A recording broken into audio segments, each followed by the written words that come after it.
Welcome to Live, Let, Thrive, a podcast about the Airbnb life, the share economy, and everything in between. Here are your hosts, Micah and Steve. Hello, and welcome back to another exciting episode of Live, Let, Thrive, your favorite short-term, mid-term, long-term rental podcast in the world. I'm your host, Stevie Stacks, coming at you from Fort Worth, Texas, and this is episode 292 of Live, Let, Thrive, and we have a special guest.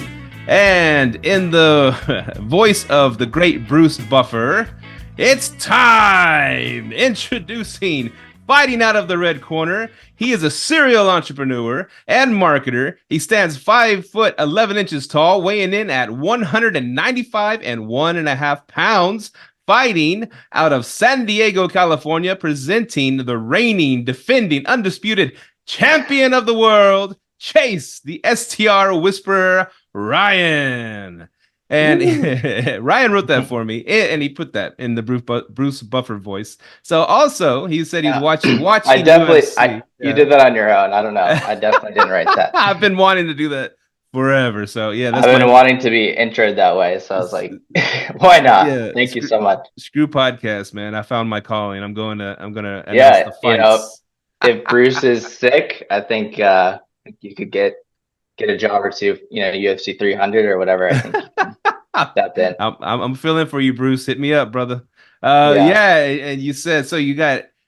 He's experience in STRs with 8 properties under management, background in hospitality, and a decade of marketing experience, leveraging all of his skills in the short-term rental space, helping hosts generate more revenue and bookings through revenue management, automation, and marketing. Welcome to the show, Chase. Thank you for having me. What an intro. Yeah, I couldn't have wrote it better myself. So so how did you start in this industry again? Yeah, so I bought my first place in 2022, and just like everybody else, I was in analysis paralysis for quite some time. So like 2020, 2021, I was really just taking in as much as I could, learning as much as I could about short-term rentals, and then I was like, you have to take action. So I really wanted to buy a place in 2022, and also for the tax benefits, I was, kind of needed to get it by 2022, which really helped. So I got the first place, and it went really well, and it used all of my skills that I've learned in the last, 10 years working for various companies, marketing and hospitality. So then basically that went really well. I got to, flex my creative juices. I got to do some DIY, I got to set it up. It was really fun for me, and I found a passion with it. So then from there, my mother-in-law, she's like, "Hey, we have a condo. Do you want to help me manage it?" I was like, "Cool, I could start doing that." So started helping her. She's getting bookings. It's going well. And then I started to leverage all of my experience to get another client, which was a referral from my wife. She was working with a family, and they had a place that they wanted to rent out. So I was like, cool.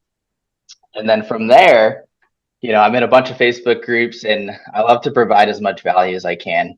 Like, I just like to help people, and, I kind of give expecting nothing thereof. So basically started just answering questions, started getting connected with people, and that led to working with someone who had a property. She ended up launching 2 more. And then from there, I just keep snowballing. I built all these connections of just helping people throughout, over the last year, that when they're ready to launch a property, I was like, yes, I'd love to help you and guide you and coach you through that. And it just keeps snowballing from there. And then most recently, someone posted about, I'm looking for, a co-host in this market, which I'm already in.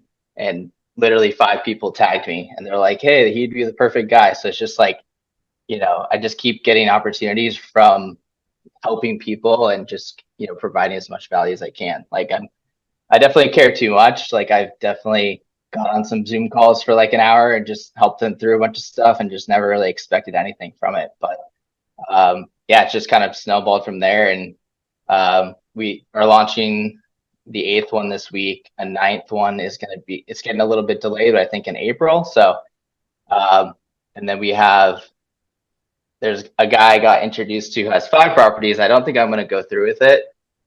I just don't think it's a good fit. I don't know if I want to work with him specifically. And, I looked through, he's currently being hosted by Evolve. So I looked through the reviews he has, and they're pretty bad. So I don't know if it's a bald, I don't know if it's him, but if there's a property and it has one review and it's 1 star, like that's kind of a red flag for me.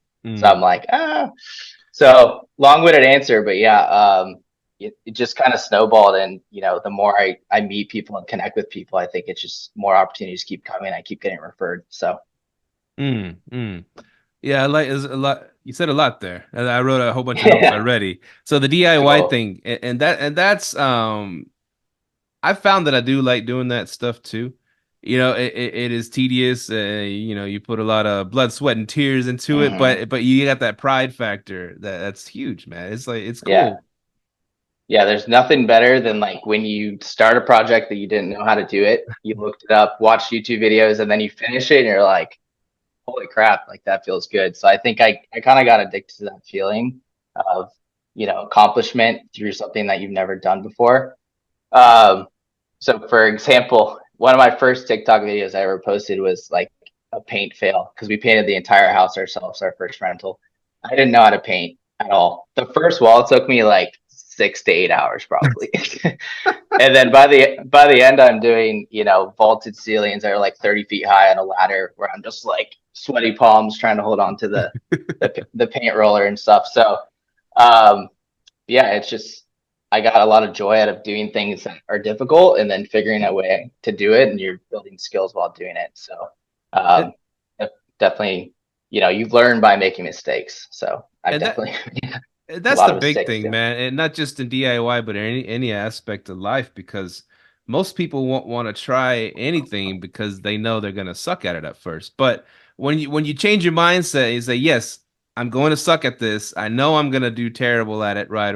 At Yeah, first, but as I go through it, as I grind or whatever they say, you start learning the better way to do it more efficiently, and by the time you're in that last room you can knock it out in what 30 minutes. You know what I'm saying? exactly. You just Yeah, learn these things by doing, and of course YouTube University helps out a lot too, and it then does.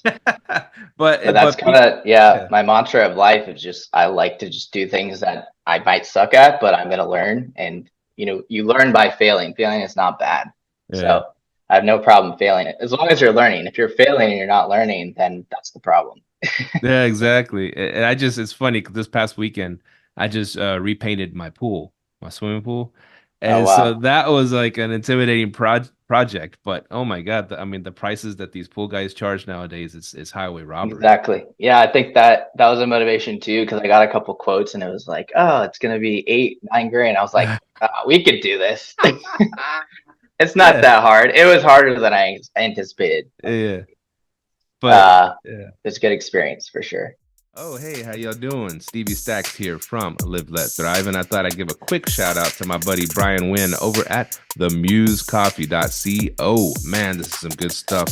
Brian's a longtime listener of the show, fellow entrepreneur, and he's been sending us coffee for a while now, and this is some really, really good coffee from the best places on earth, best beans on earth, freshly roasted and sent to your front door in a couple days, and you'll know what I'm talking about. So my buddy Brian Wynn over at the Muse Coffee, hit him up. He'll hook you up. If he knows you're a fan of the show, you put in code LLT, you get an extra 20% off your order. I mean, what do you got to lose, y'all? Help us keep the lights on, help a fellow entrepreneur, and get you some good coffee in the process. Themusecoffee.co. Yo. So, but yeah, but I finished the pool, painted it, looks brand new, looks amazing. Just filled it up with water, so I'm happy, man. I got that pride factor too. The whole Yeah. summer, I'll be like, yeah, I did that. No, it's amazing. Yeah, they're so at the same place I'm talking about. Basically, I'm just a creative person and an opportunist. So, I was trying to think of what amenities I want in the backyard, and I was like, definitely gonna have a fire pit. I was like, what am I gonna have for seating? And I noticed these people across the street were cutting this huge tree down, and I'm like, light bulb. I'm like, they're cutting them into like sections that literally look like stumps. So I'm like, I'm gonna go over there and ask them if they could have a couple. So I go over and they're like, yeah, take as many as you want. I'm like, okay. So then literally they're like wheeling them into my backyard. And then it was like a 2 day process, but I had to like sand and seal them and like make them, waterproof and all that, which I had never done any of that. But I was like, all right, let's do it. But it turned out really good. So we have like the natural stump seating along with like the Adirondack chairs. So it just really pulled it together. So yeah, just if there's an opportunity, I'm ready. I'm like, I'll do it. I'll try it. So that's the Man. one thing though, is like I have a tough time saying no because I'm like, I could make it work. That's my thinking. And stuff. It's funny you brought up the stumps because it was a couple years ago or last year. I don't know. Big winds in our backyard knocked one of the Hmm. trees down, actually Mm. into the pool. It was hanging over the pool. So we lost one of the Bradford pear. And so my yard guy came over there, chopped it up for me and everything, left those big giant stumps. And I use them as chairs for my fire pit outside. It looks Yeah, really cool, man. it's great, and it's tough to find. Like if you don't have a tree that falls in your yard or people cutting it down, it's like I don't even know how you'd get that. So, Just buy a it's rare, chainsaw, I would man. Say. There's trees everywhere. Just buy a Just to chainsaw. go cutting down neighbors' trees. Like, no, I know you're upset, but we're building a fire pit, so Yeah, you you could can come come by over. and yeah. So you mentioned, like I said, you mentioned a lot of things here. Another thing I want to jump to, I'm gonna just jump all around, is Yeah, condos. go for it. So how did you come about the condo again? So it was my mother-in-law. She's had it in the family for quite some time. So she was like, she already was kind of renting it out. I think she even worked with like a property manager in the past. And I was like, no, no, no. Like I'll help you. And it's my mother-in-law, so I'm not getting paid, but like I turned her listing into, got booked really well through the winter. She had a midterm stay for the last 2 months, and now it's back live pretty much. And we just got a booking because I started getting into the pricing and uh, getting everything going. Because when a listing is kind of booked for that long, it almost like gets defavored in the algorithm. So we're just trying a couple new things. Obviously, had her get new photos. You know, as much as she would listen to me as changing things, I gave her my suggestions, but it's a mother-in-law situation. So I'm like, this is what I would do, but I know you don't want to do that. She even was like, I don't want to provide firewood. I'm like, no, like this is a hospitality business. You got to like imagine someone comes up to a cabin and they're snowed in and they have no firewood. Like how crappy of an experience would that be? Mm, Like, yeah. and that's the thing with hosts is they try to cut corners and like, oh, I'm only going to provide 2 Keurig cups and it sleeps 10 and you're there for 4 days. You're like, what the heck? Like I've been at a place like that. I'm like, you're going to provide 2 Keurig cups? Like you're going to draw straws to see who gets coffee. So it's like, yeah, at our place, we do unlimited firewood, unlimited coffee, like unlimited everything. Like we just had a guest. She was like, can you provide extra towels? I like to, have a fresh one every day. I was like, have as many as you want. Like it doesn't cost me anything, but it makes you happy. So, when people are stingy about, I'm only going to put one towel out, you got to make it work. Like, why? Like, there are some people that take advantage of it for sure, but it's so few and far between that it just makes everyone's guest experience just amazing. So I just Uh, try to provide that value. that is cool, man. Going above and beyond with the amenities. It doesn't cost too much more. And like you said, Yeah. not a lot of people are gonna go and steal all your coffee and all your towels or whatever. Yeah. I mean, there was one person, they probably went through like 20 coffee pods, but it's I think It's 20 30 bucks. bucks, 30 Yeah. bucks for yeah. I'm like, have it.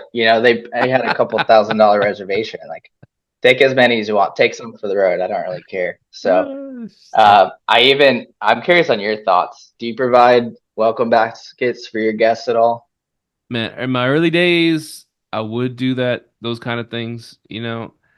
And I guess just getting like, 'cause we have over 50 properties now, right? Yeah, so And it gets so really up there. the Yeah, logistics is just, it got I mean, we leave like some waters and some yeah, snacks at most of our places.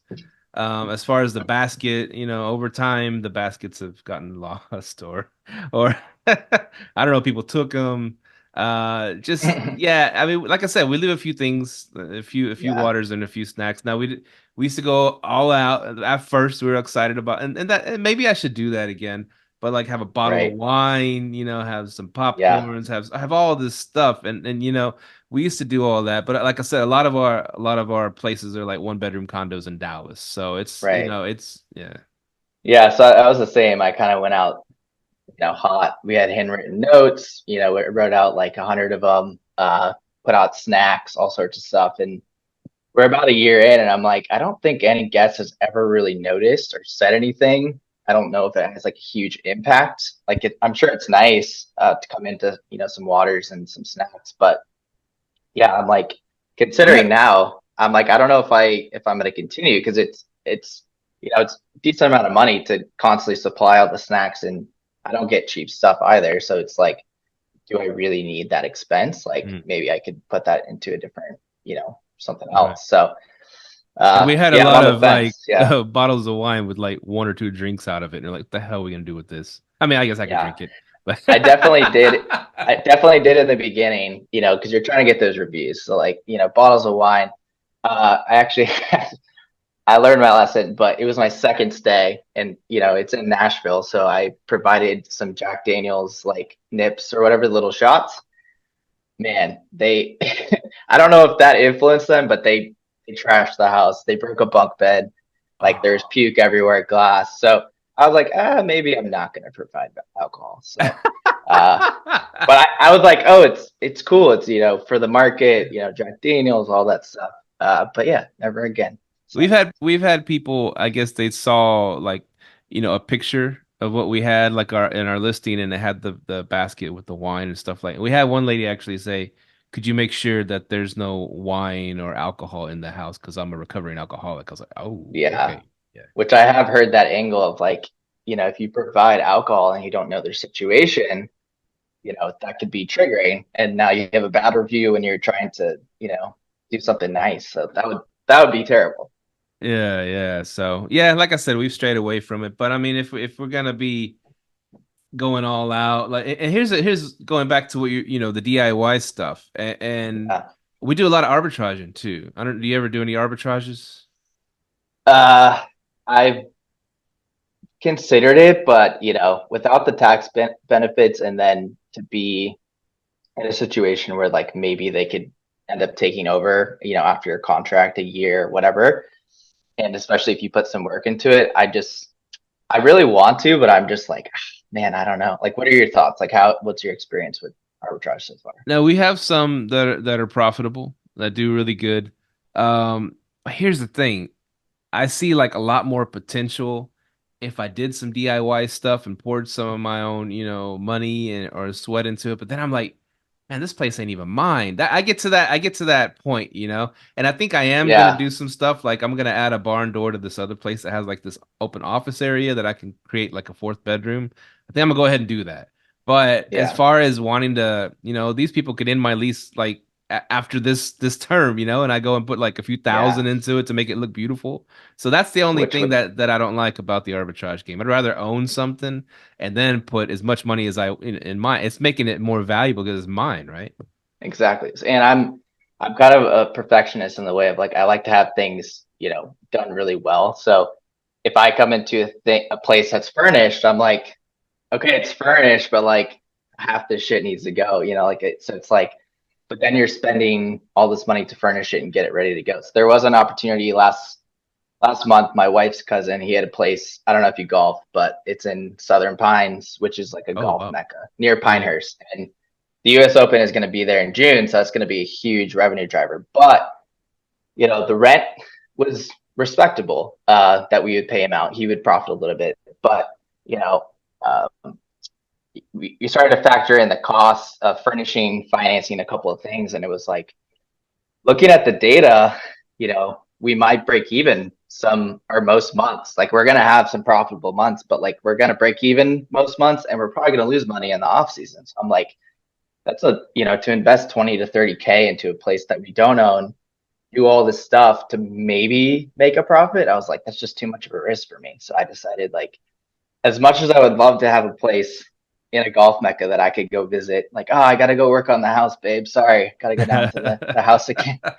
Uh, I definitely would, it's a dream to have something near a golf course. But yeah, after running the numbers and doing everything, I was like, it just doesn't make sense. So if we owned it though, because I proposed a creative finance thing, I was like, are you interested in selling? If we had some equity and some skin in the game, like that kind of changes, putting some money into it because it's like we own it. Hey, you could probably manage it for him and show him how much you can make managing it. That's another option. Yes. Yeah. Well, so he's probably just going to do like a long-term thing, just like get tenants in there and just call it a day. But I mean, we were going to manage it completely and make it a short-term rental, but it needed, and we needed to buy things and prove it because, we would have to have a hot tub to stand out. We need some type of golf simulator, a mini putt course, something like we needed all of that to stand out because everyone else is just. And he wasn't going to pay for it. No, he was going to do like some like the major renovation stuff, but he wouldn't pay for that stuff. So it's like those sunk costs, furnishing, and then maybe we're going to break or maybe make a couple months profit. I was just like, it would be nice for the US Open, but to me, it's just too much of a risk. Yeah, it's don't follow the shiny objects, right? It was hard. It was hard to say no because I'm the type of person. I'm like, yeah, let's do it. We'll figure it out. We'll make it work. It's gonna be great. And I was like, I had to take a step back. I'm just like, I don't think it's a good deal for me, even though it's in the family and it would have been cool to kind of do something, family members. But that also could be a really bad experience if it doesn't go well. So That's true. That's true. But going back to condos, I mean, I do like condos myself, and I have a few, and they do pretty good, man. And it's not a lot of work you got to put into them, and you don't have to put a ton of money to make them look really nice, right? yeah, definitely. And I think depending on the location too, like if you're in like a metro and you have a condo really close to downtown, you just hit so many different types of people. Um, they can outperform single family homes for sure. Yeah. I think location is key. The tough part is the HOA part. That's, usually a condo comes with HOAs. So it's like playing by their rules and, it can be difficult too. But her place is in Vermont. They're actually trying to pass some regulation to like, you have to live in your rental for, I think, a third of the year or something. And it's like everyone that has rentals out here is not living out in Vermont. Like that's just not feasible. So I don't think it's going to pass, but it's just like, same thing with their HOA. If they decide like, hey, you can only rent it out X amount of days per year. We don't want a lot of people coming in. Like it's kind of like similar to arbitrage. If they decide to change the rules, like that sucks. Like so, I kind of try to stay away from HOAs if I can, just because you could have a killer business and it's going well, and they're like, yeah, you got to live there half the year. You can only rent it out for half the year. Like that'd be tough. Yeah, that's true. Unless you're gonna get on the HOA yourself. I hope not. But yeah. We had a friend of the show a long time ago. He came on, and he was out of somewhere in Arizona. I forget exactly where, but they had this complex, and everybody was doing short-term rentals, right? And they were able to put so much influence and get himself voted on as HOA president and all this stuff. So Wow. there's no way it's gonna stop because he showed everybody how to make so much money on their condos doing short-term rentals, and he became the Yeah. president. And so he allows the complex to continue doing it, and nobody wants it to go away. So that's a pretty good position. Yeah. I mean, that's the thing. It's usually education of like everyone's like, oh, it's parties, it's gonna bring in all this noise, and it's like it's really not. And it brings in money for, people are coming to travel there, they're spending money, at the resort, whatever it is. Uh, People don't really look at that piece. They're just like they think it's parties, bad people are gonna come in, they're gonna break stuff. Like it happens, but that could happen with midterm or long-term renters too. So I think just like education too. But yeah, I don't know if I'd ever want to be in the HOA. I sat on an HOA call and I was just like, yeah, I do not want to do this. But maybe if I had a condo and it came down to it, I maybe in that scenario. Yeah, try to get some votes. Yeah. Yeah. So you speaking about you were helping other people out. So you were going and sharing online, and then just helping whoever called you apparently.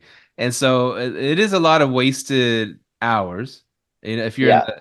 with people that probably aren't going to do nothing with it, right? Giving them all this advice, and no one's going to do nothing with it. But it is worth it when someone finally comes around and says, "All right, I'm going to do it, and I want you to manage it for me." Yeah, absolutely. So like it's not even like I'm trying to get clients or get opportunities from it. I just truly like to help people. But yeah, I mean, even the people where I've invested time, it has turned into something. If that's a referral or like, oh, maybe not co-hosting, but do you want to like consult me for a couple hours to do this? Or can you help me set up this automation? So like it has turned into some type of financial gain, but that wasn't my goal. And then also too, in the last year, I've really tried to post, on social media. So TikTok and Instagram, and that's also opened doors to new opportunities. So I can help people through my content and then also help them in the groups. And it's funny because when you post content, especially when you're like starting out, you feel like you're just posting into a black void. You're like, here's my content, like one person liked it or something, like when you're starting out. And then it's funny when you start talking to people, like, I've been watching all of your videos and like, it's great. It's really helped me on this. I love that like pricing strategy. And I'm like, why don't you comment? Like, let me know that you were watching it. You know what I mean? It's just crazy until you start to reach like a really big following. It almost feels like it's pointless, but people are watching. So it's like you just have to be consistent and keep doing it, which is how we got connected. So, Yeah, yeah. And yeah, I've learned too not to look at just for how many likes you got or how many comments or whatever, because people are watching. And the same thing, I still have my day job. I go there like a couple times a week. I'll give away most of my shifts because this has been my primary income. But I'll see people at work and they'll ask me about a certain video or a certain podcast. I'm like, you didn't say nothing about it online. Why are you asking me now? Yeah, it's good for the algorithm. Give me some engagement. Come Yeah. on. I'm tired of just my mom commenting. No, I'm just kidding. And out of it's so funny. Out of the 100 people at work that have, oh wow, short-term rentals, Airbnb, that's cool. I want to do that. I want to try that. Ask me a million freaking questions. Only one has ever done anything about it, and they got a house, right? Only one out of all these people, all these hours of questions, have done anything about it. Yeah, there's a lot of tire kickers for sure, and that's the thing. It's like in the groups, it's at least people that are like taking action. They already have a place, or like they're involved in the world. But when I just post into social media, that's where you get the people of like, hey, I'm thinking about it, or I might want to buy a place, and it's like I'll help them, but you can tell that it's like they're in that analysis paralysis stage. I've been there. Or can Like, you they're find me probably a not gonna. place? Yeah, yeah. Yo, really? Hey, I'd love to. Yeah, I'd love to start, but can you find me a place? I'm like, yeah, like I could, but like. Then they'll say no. That's a lot of work. Yeah, here's the perfect place. You're gonna make $3,000 in profit. Here you go. Are you ready? Oh, I actually don't have any money to invest. Same thing, man. Same exact thing. But yeah, it's led to a lot of opportunities, and the one thing, so I built a direct like a custom direct booking custom site about a month ago, and then it's something I'd wanted to do for a while, and basically it integrates with Hospitable and built it on Wix. And I was like, let me just post it in the groups, and the reactions were great. People loved it. And now it's like turning into another revenue stream of people are like, hey, can you do that for me? Like, can you build that for me? And it's like, I didn't even intend it to be a thing, but it's like, there's definitely a need in the market for people that want direct booking sites that look good. Because, with these channel manager direct booking sites, like, yeah, it gets the job done, but they don't look great. And you can't add tracking. You can't add pixels for running ads. You can't pull in reviews. There's a lot of limitations with it. And you can't really be found through Google. Like, there's no SEO component to it. So I kind of solved all those problems, and, I'm starting to help people with that too. And what's that site called? Which one? The custom sites that you're building? Oh, just Wix.com is like the platform to build it on. But are you talking about your thing that you created? Yeah. Underwoodmanor.com. Underwoodmanor.com. Yeah. And where'd you get that name from? The street name is Underwood. So I and also too, it's Nashville. So people think it's Carrie Underwood, but it's not. It's just the street name.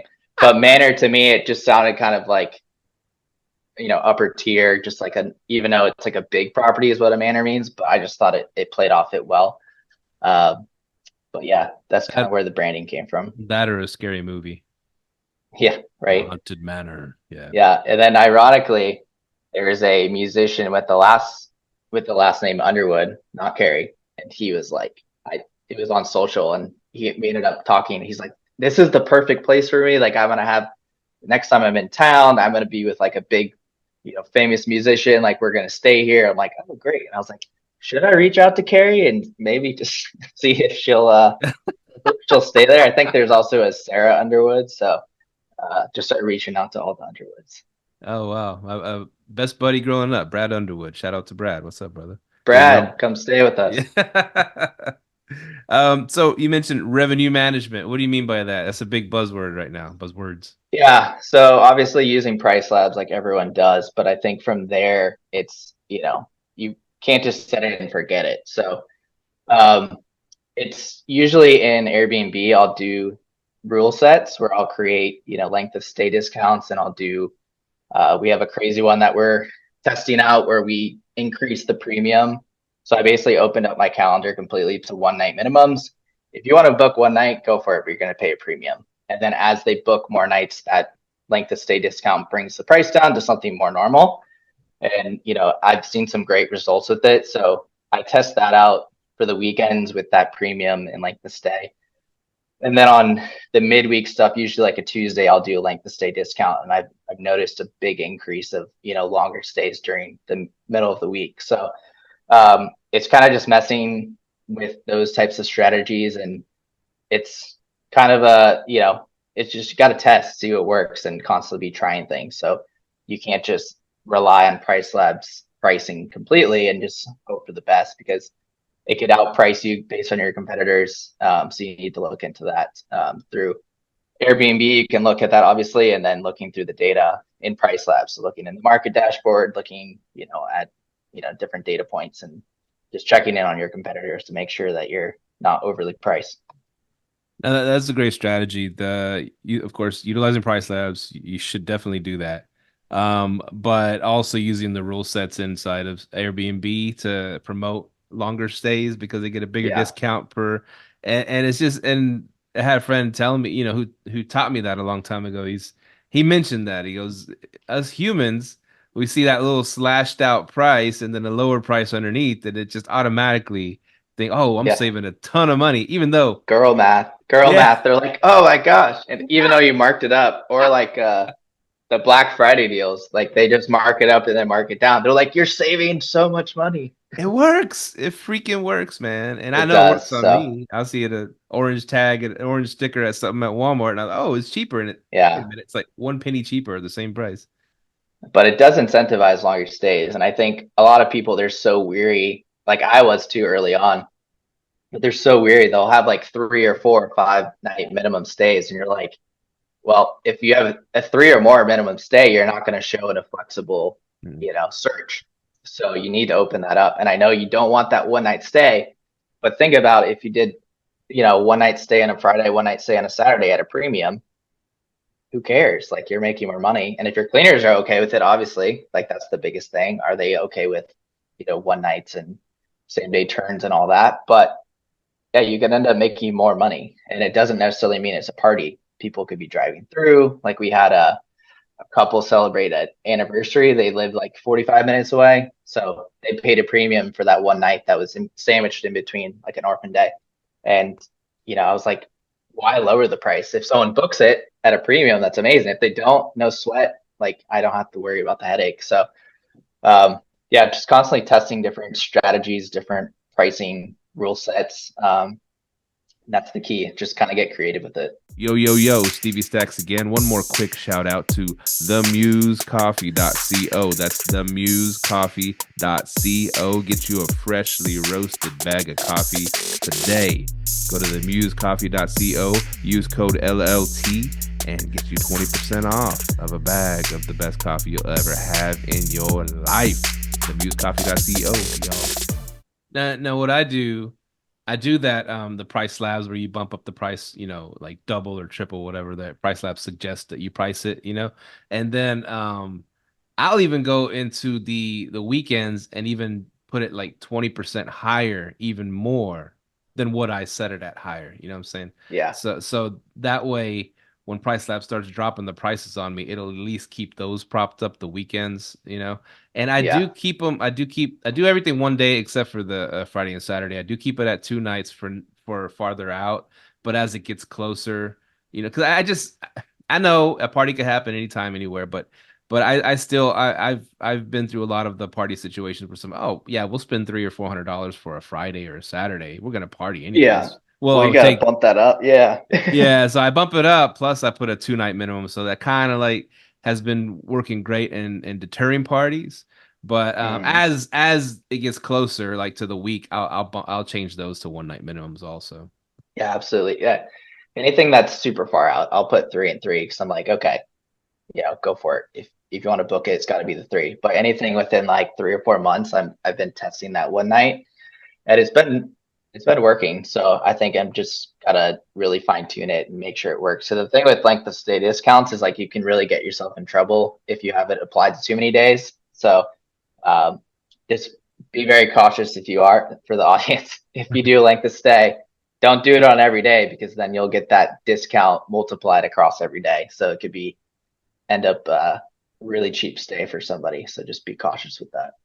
Exactly. Now, what do you do if someone sends a request to extend for a night, and that puts them from 6 night stay to a 7 night stay, which triggers another discount, and then it makes that extra day like $50 or something cheap, right? What do you do in that situation? Well, so I took out the the week discount within Airbnb just because like I with the rule sets, you'll reach that anyways if you book that week, right? So I don't want to give like a double discount. So I took this off actually for that scenario. I don't want to get to a point where it's like you're losing money on the stay the more that they book. So Right, you got to right. be cognizant of that. But I took that off. I also I'm doing simplified pricing, which I've been doing, which I think not a lot of people realize that I'm paying for the fees, but pricing myself higher too kind of covers my ass in that scenario.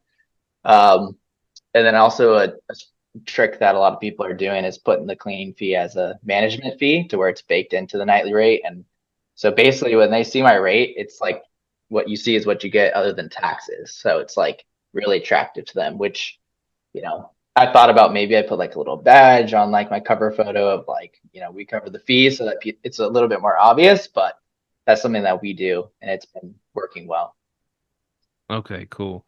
And how do you, because you have the direct booking site, right?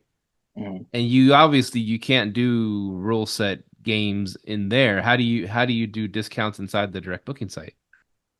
Yeah, so that's something I'm trying to figure out because yeah, when someone was gonna book direct, I was like, yeah, it's the price is a lot lower than what they'd get on Airbnb. So that's kind of something I do need to figure out because it's kind of same with VRBO. Like Airbnb has all the rule sets, which is great, but like if someone does book direct, they're really getting a good deal. But at the same time, with the simplified pricing, they almost were paying the same amount on direct versus Airbnb. So I kind of think of it as like they are still getting that discount. Uh, but yeah, I need to find a solution for that. It's kind of a new frontier, but I kind of ran into that in this past week of like, what am I gonna do here?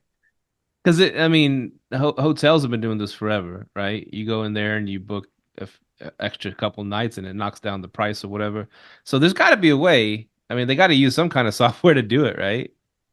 Yeah, yeah, there's got to be a way for sure. It would probably be something inhospitable that maybe I can, because you can mess with like the direct booking price, but that also impacts, the other properties that you're or the platforms that you're on. So it's something I'm gonna need to solve, but I don't have a solution yet. But coming soon. You might I'll let you know. call the hospitable guys. They'll be able to help you. They answer the phone. They're good.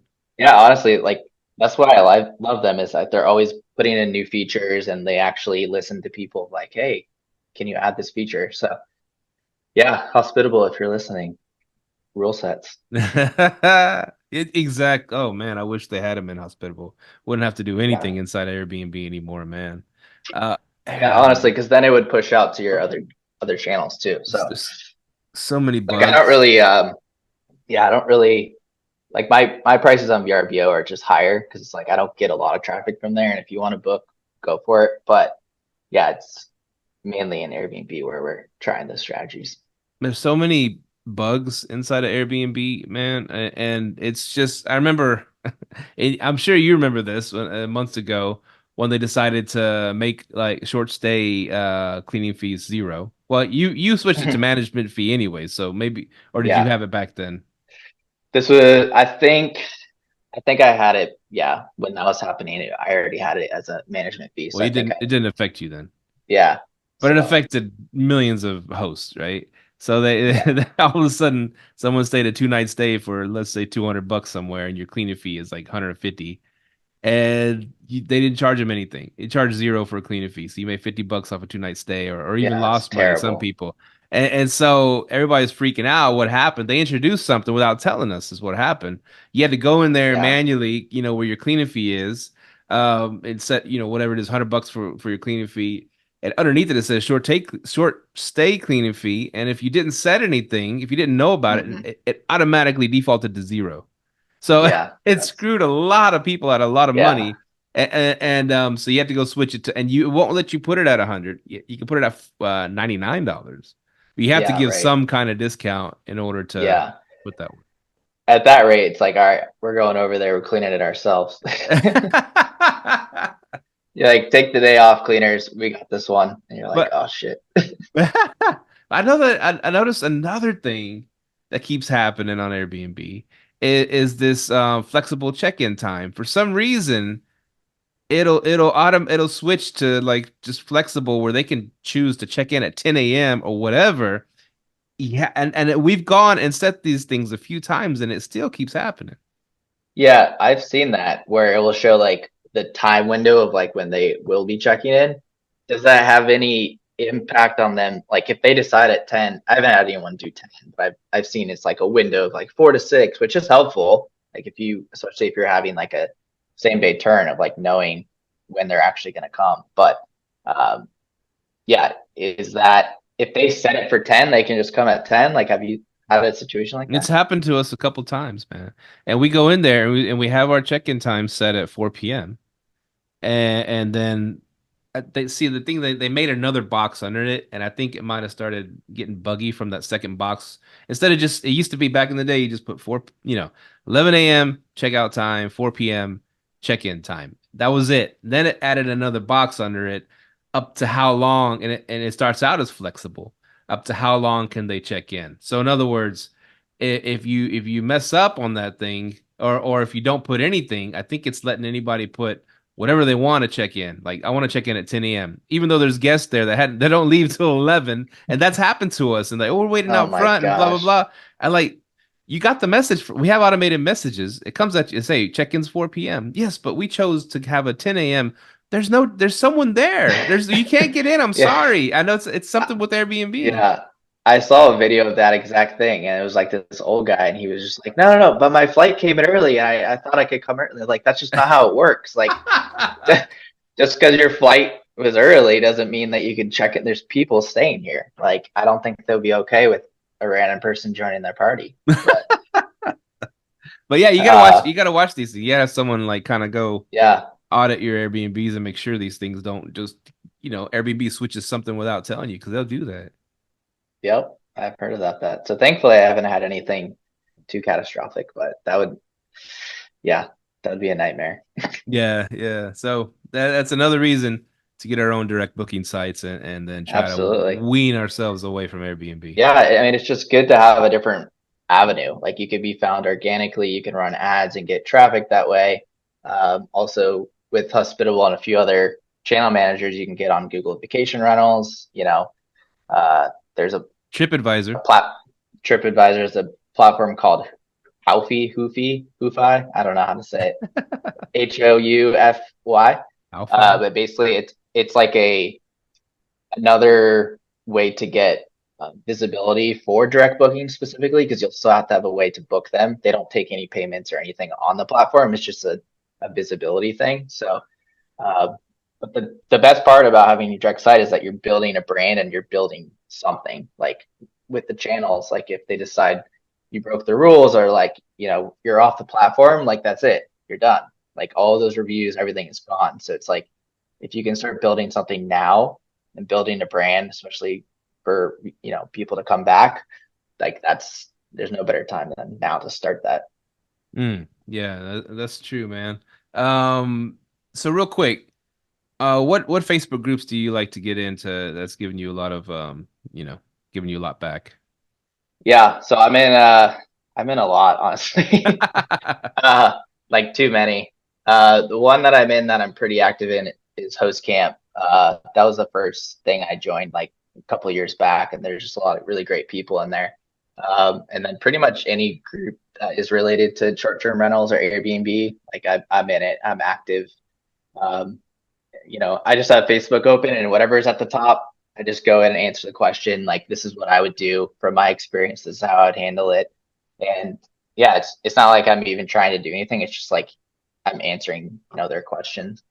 I've even taken a step further to try to find, co-hosting clients or people that need direct booking sites. I have a VA that reaches out to people and sends them a message, like a canned message that I have, and it's had some good results and gotten some new um, kind of networking opportunities of people that I've started to work with. So that's kind of like my direct outreach, other than just being active in the groups and then posting social content too. It's just the more that I could be seen as an authority and answer people's questions or just share my experiences through content, then like only good things can happen. Oh yeah. Obviously, there could be a hater or two, but who cares? You mentioned a while back that you had one of the places, I believe it was the condo that was coming off a 3 month rental or midterm rental. Was it the Uh, condo? And then you're worried yeah, about the algorithm pushing you down because I've heard that too. yeah. But do you on that one, if it is attracting a lot of midterm, are you also on Zillow? For that one, I mean, I primarily want it to be a short term, but now that we're out of the ski season, it's still people come out there for golf, but you know, we're getting bookings already for the summer, so I don't know if we should be too concerned. I think we're going to be able to fill the calendar, but it's definitely something I would consider. If they're especially in the slower times, I think that's a good strategy too, which I've heard. If you have a slow season, don't like plan ahead. Like maybe try to get that rented as a midterm rental, like far in advance, to where you can at least have a solid income come in during that time, rather than trying to like battle everyone for the scraps of people coming through during a slow season. So like that could be a strategy too. Yeah, that's what I would recommend. Of course, Furnish Finder, are you on there at all? For the condo, Or any of your properties?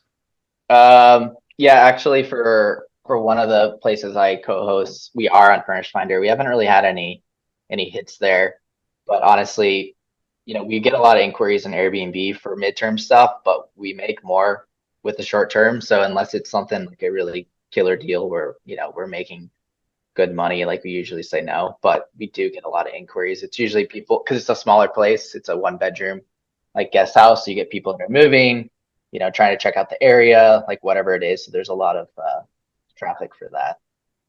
Okay. Yeah, I mean, it's like $120 for the year or something like that. It's not too expensive, but oh yeah, Yeah, I guess a lot of one bedroom because we will hosting a lot of travel nurses and interns, stuff like that come to Dallas. So it just depends yeah, on your area. definitely a good pivot too. If like you're struggling with short term, is like start to look into that, tap into that market, look at travel nurses or corporate leases or whatever. It's definitely an option. For me, I like to really just go full bore on Short short-term term. rentals. That's good that you have your target that you want to hit and your blinders, because I love midterm. I would rather get Yeah, all midterm. I'd rather have everything booked up right now. I don't have to look at it. That's me. So I could just yeah, focus on finding the next one.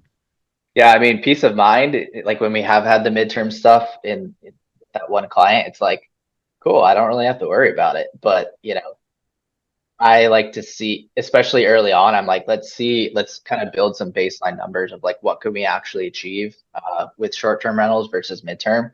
Uh, and usually we can outperform that with the short-term rental. Obviously, it's a bit more work and a bit more management, but that's what I'm doing. So I don't mind the extra work. And it's Yeah. kind of yeah, it's fun.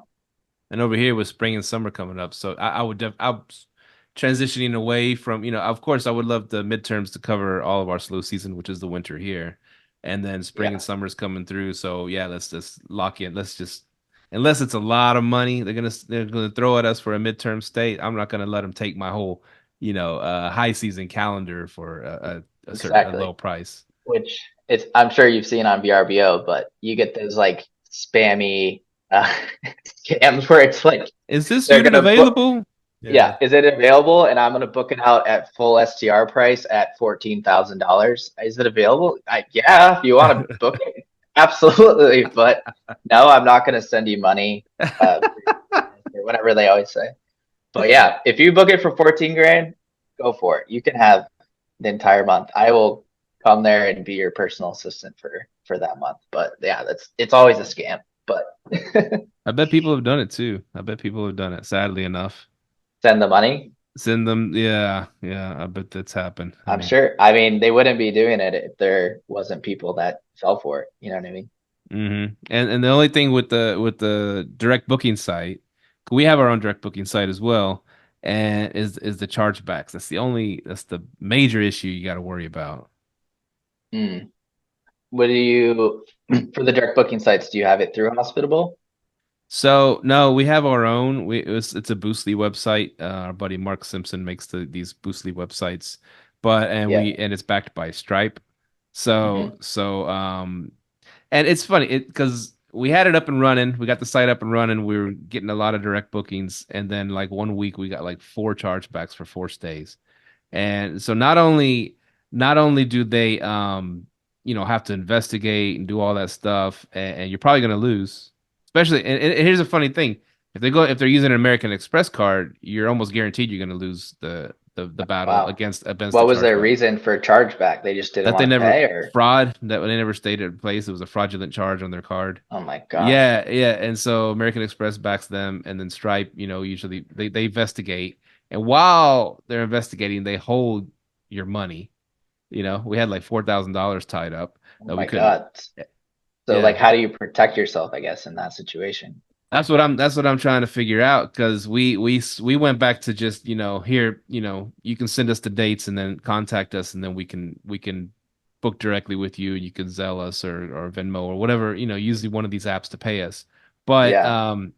as far as booking through the site, we have that disabled for now until we figure out a better way. Now I've heard people, they pay this chargeback protection on Stripe, which conveniently Uh, enough comes to 3%, which is what Airbnb charges us to protect us too. yeah. So Right. it's kind of a Yeah. wash, but That's something I need to look into because yeah, we run the bookings through Hospitable, so I would imagine they have something in place, especially with the premium version, because you are paying those fees. So that's a good question, and definitely something I should look into. no, it's through Because yeah, Hospitable. But do you use what payment processor do you use? yeah, Hospitable it Has their processes own? through Hospital. They have Yeah, their own. if you Oh, have the premium one, they do all of that. You have to pay 6% fee, but it's still lower.